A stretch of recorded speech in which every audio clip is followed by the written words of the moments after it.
Hello student, science coaching की online classes में फिर से आप सभी का स्वागत है। आज अपन बात करेंगे क्लास 12th एग्रीकल्चर केमिस्ट्री के चैप्टर दुग्ध रसायन के पार्ट 3 के बारे में। यहाँ आज अपन डिस्कस करेंगे दुग्ध की विभिन्न परिभाषाओं के बारे में। दुग्ध की परिभाषाओं की अगर अपन बात करें तो अलग अलग दृष्टिकोण से दुग्ध की अलग अलग परिभाषाएं होती हैं, तो अपन उन सभी परिभाषाओं को पढ़ेंगे तथा उनको समझेंगे। यहाँ पहली जो अपन ने परिभाषा लिख रखी है वह लिख रखी है जैविक दृष्टिकोण से। अगर जैविक दृष्टिकोण से अगर हम दूध की बात करें तो दुग्ध क्या होता है, तो दुग्ध एक प्रकार का लैक्टियल क्षरण होता है जो स्तनधारी पशु अपने बच्चे के पोषण हेतु स्रावित करता है। यहाँ दूध का उपयोग मानव के लिए या किसी अन्य काम में नहीं लिया जा रहा है। यहाँ सीधा सा मतलब ये है कि कोई भी जीव अपने शिशु के पोषण के लिए क्या कर रहा है, दुग्ध का स्राव कर रहा है। तो यहाँ परिभाषा देखो इस प्रकार से बनेगी। दुग्ध स्तनधारी पशुओं की स्तन ग्रंथियों से प्राप्त एक तरल पदार्थ है जो नवजात शिशु के पैदा होने के तुरंत पश्चात उसके पोषण हेतु स्रावित होता है। ये बात क्लियर है। इसके बाद अपन बात करते हैं नेक्स्ट अगली परिभाषा की। अगली परिभाषा है व्यापारिक दृष्टि से। नेक्स्ट अपनी जो परिभाषा है वो है व्यापारिक दृष्टिकोण से। व्यापारिक दृष्टिकोण से अगर दूध की बात हो रही है तो दूध का उपयोग व्यापार हेतु किया जा रहा है। अगर व्यापार हेतु दूध का उपयोग किया जा रहा है, इसका मतलब क्या है कि दूध जो है वो कैसा होना चाहिए, स्वच्छ होना चाहिए, शुद्ध होना चाहिए, ताज़ा होना चाहिए, ठीक है। तथा अगर व्यापारिक दृष्टिकोण से अगर दूध उपयोग में लाया जा रहा है तो वहाँ पर क्या हो रहा होगा, गायों भैंसों का पशुओं का क्या हो रहा होगा, भली प्रकार से पालन हो रहा होगा, एक से अधिक पशु होंगे। ये बात क्लियर है।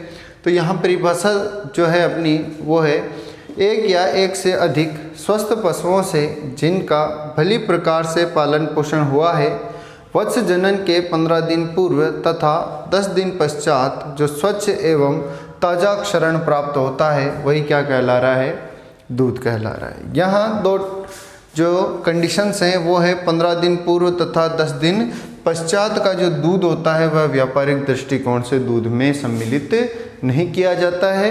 क्यों नहीं किया जाता है, तो ये जो दूध होता है इसका संगठन सामान्य दूध से भिन्न होता है। 15 दिन पूर्व का जो दूध होता है ये खारा होता है, जबकि 10 दिन पश्चात जो दूध निकलता है वह खीस कहलाता है जो कि गाढ़ा पीला होता है, वह मानव उपयोगी नहीं होता है। इसीलिए इसको व्यापारिक दृष्टिकोण से दूध में नहीं गिना जाता है। यहाँ व्यापारिक दृष्टिकोण की दूसरी जो कंडीशन है वो है इसमें न्यूनतम वसा 3.25% होनी चाहिए तथा वसा रहित ठोस पदार्थ 8.5% होना चाहिए। तो ये अपनी बात हुई व्यापारिक दृष्टिकोण से। नेक्स्ट अपनी जो परिभाषा है वो है रासायनिक दृष्टिकोण से।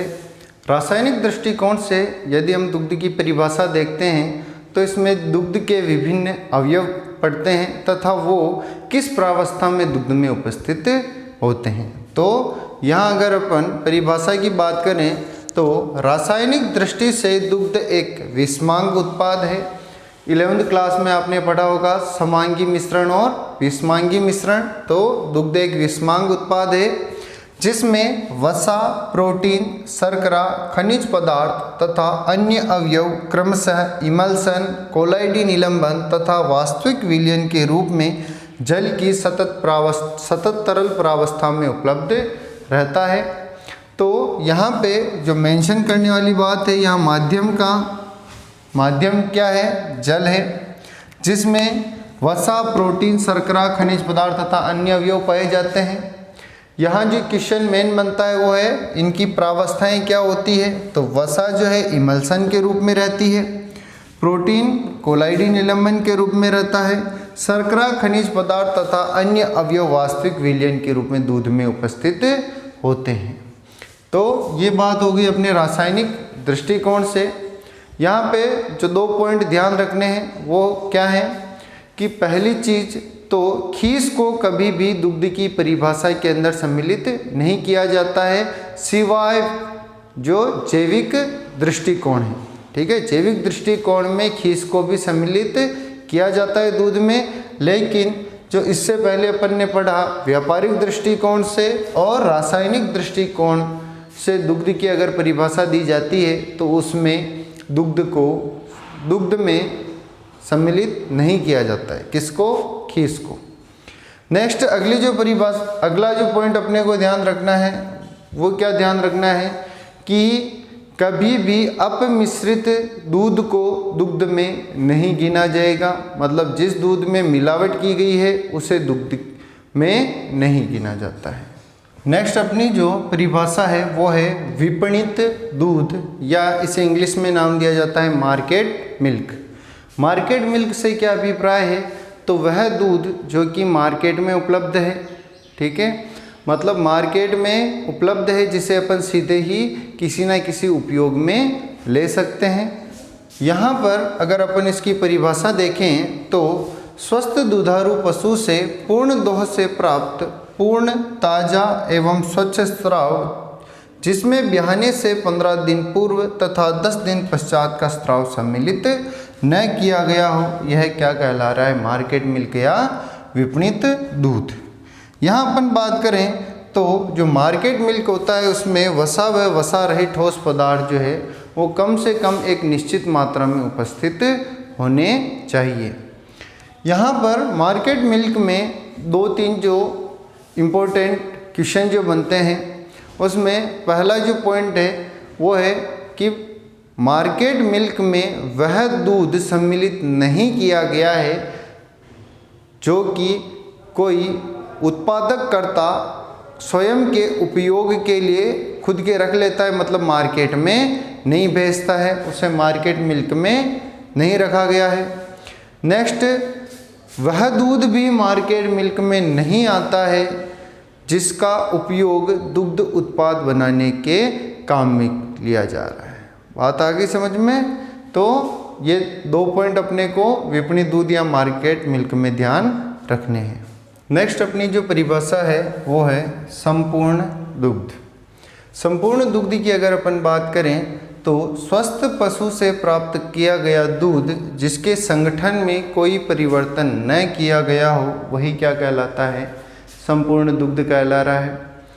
यहाँ पे जो मेन जो चीज़ है वो है कि इस दूध में दूध निकालने के पश्चात किसी भी चीज़ यानी पानी तक की भी मिलावट नहीं की गई है। बात आ गई समझ में? इस दूध में अपन बात करें तो कुछ कंडीशंस भी हैं कि गाय के दुग्ध में 3.5% न्यूनतम वसा तथा न्यूनतम 8.5% वसा रहित ठोस पदार्थ होना चाहिए।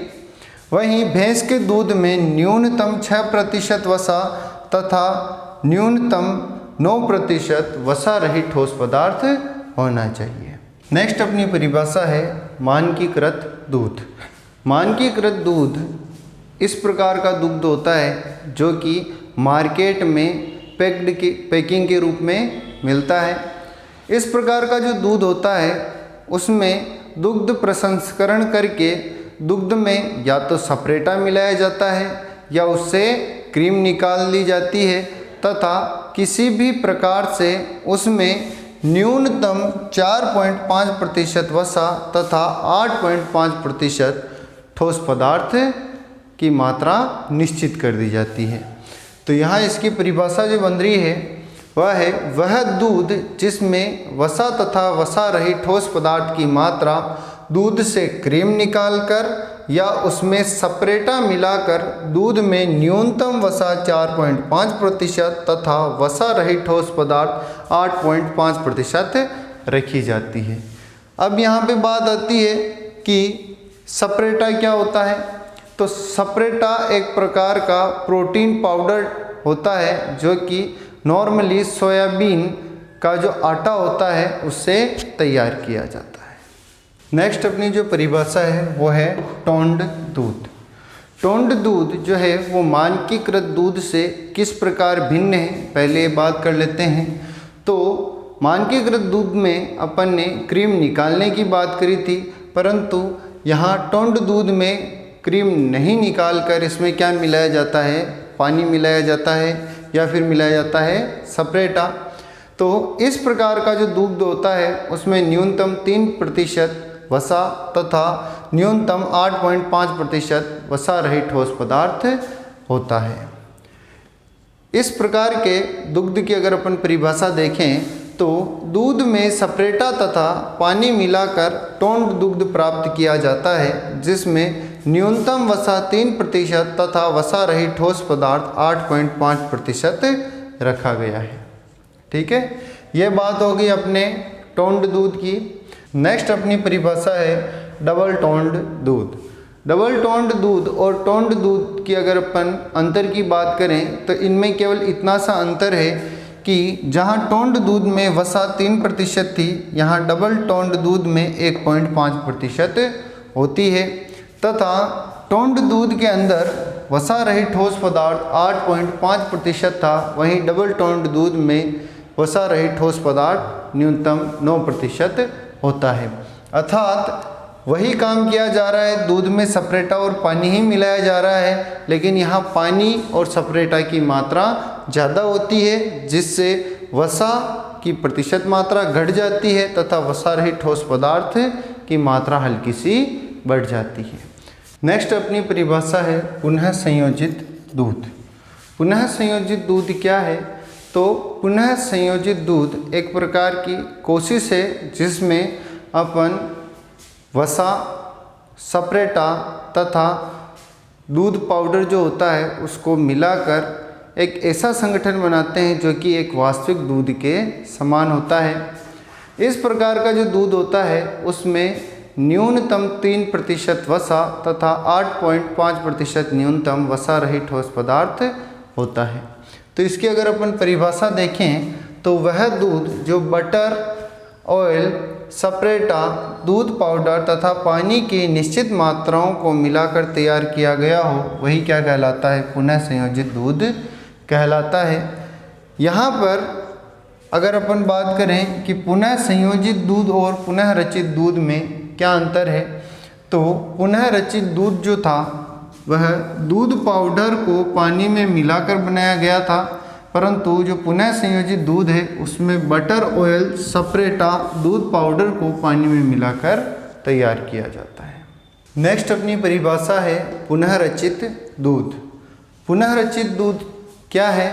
तो जब दुग्ध के पाउडर को एक निश्चित मात्रा में पानी में मिलाया जाता है और तब जो दूध बनता है वह क्या कहलाता है? पुनः रचित दूध। यहाँ परिभाषा अगर अपन देखें तो जब दूध के पाउडर को पानी में मिलाकर दुग्ध तैयार किया जाता है तो उसे नाम दिया जा रहा है पुनः रचित दूध।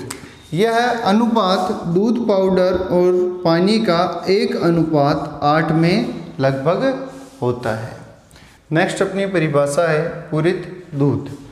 पूरित दूध एक प्रकार से पूर्ण दूध से ही बनाया गया दूध है। पूर्ण दूध की परिभाषा अपन ने देखी थी कि ऐसा दूध जिसमें किसी भी चीज़ की मिलावट नहीं की गई है, अर्थात जैसा दूध निकाला गया दूध सेम वैसा ही है।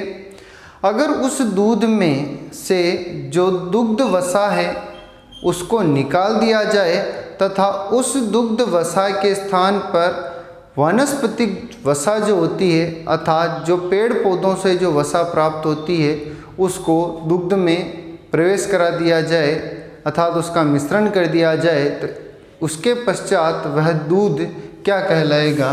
पूरित दूध कहलाएगा। इसकी परिभाषा अगर अपन देखें तो जब पूर्ण दूध में से दुग्ध वसा निकालकर उसके स्थान पर वनस्पति वसा को प्रतिस्थापित कर दिया जाता है तो उसे पूरित दूध कहते हैं। ये अपने बात हुई दूध की विभिन्न परिभाषाओं की। इसके बाद अपन नेक्स्ट लेक्चर में आगे डिस्कस करेंगे। ये जो परिभाषाएं हैं इनमें से एक न एक परिभाषाएं बोर्ड परीक्षा में पूछी जाती है, तो अपने को इनको अच्छे से याद करना है। मेनली इनके अंदर क्या अंतर है, क्योंकि परिभाषाओं में थोड़ा बहुत परिवर्तन होते ही परिभाषा जो है वो भी चेंज हो जाती है।